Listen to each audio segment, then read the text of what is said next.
Disturbing murder case out of West Virginia where two 16-year-old girls have been arrested for stabbing a third friend to death. One of the girls has confessed. The other will be tried as an adult, and ABC's Paula Ferris brings us the story. They were supposed to be best friends for life. Sheila Eddy, Rachel Shoaf, and Skylar Neese. But last summer, one of those BFFs' lives was cut tragically short. Skylar Neese stabbed and left for dead. The only thing I care about is they get what's coming to them. It was July 2012 when 16-year-old Skylar, a student at University High School in West Virginia, went missing. Surveillance footage shows her sneaking out of her family's home in the dead of night. After months of searching, there was still no sign of the teen. And then a stunning turn in the case. Close friend Rachel Shoaf comes forward, providing the location of Skylar's dead body. The one-time best friend admits to maliciously and intentionally causing the death of Skylar Neese by stabbing her and causing fatal injuries. But the story doesn't end there. While one best friend admitted to murder, the other, 17-year-old Sheila Eddy, comforted the family. She even tweeted, "Rest easy, Skylar. You'll always be my best friend. I miss you more than you could ever know." But according to prosecutors, that tweet was just a smokescreen. And this week, she too will be charged with Skylar's murder.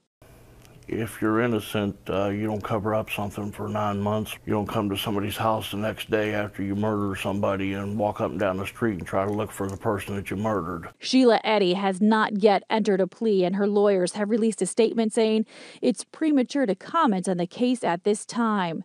Now, Skylar Neese's family is left asking why this friendship that was supposed to last forever ended in murder. For Good Morning America, Paula Ferris, ABC News, New York. Okay, let's get more on this now from ABC's Chief Legal Affairs anchor, Dan Abrams. And boy, the details here are just mind-boggling.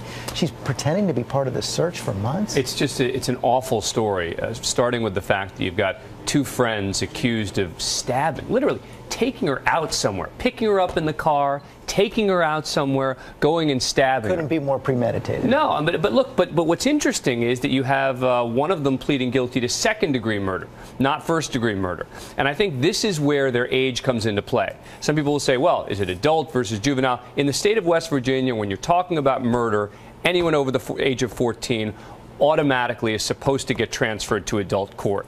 The leniency can come when it comes to what sort of sentence are we talking about. You heard that prosecutors are going to recommend 20 years for one of them, considering what the crime is, yeah. And I think that's because of the age, likely the fact that she's pleading guilty as well. That's why it's going to be interesting to see what happens with the second one. She had been adjudicated so far in juvenile court. That's now been transferred to adult court. The question now is going to be, does she plead guilty? Does she go to trial and have her friend testify against her as the star witness in the connection with this case? You've heard the parents in this case say again and again that the last thing they want to do is revisit every detail of their daughter. They don't want this to go to trial. I mean, you can imagine this, right? The last thing they want is to have to relive this. So I think that the parents would appreciate if there could be some sort of plea here, but we'll see if that happens. Okay, Dan Abrams, thanks very much.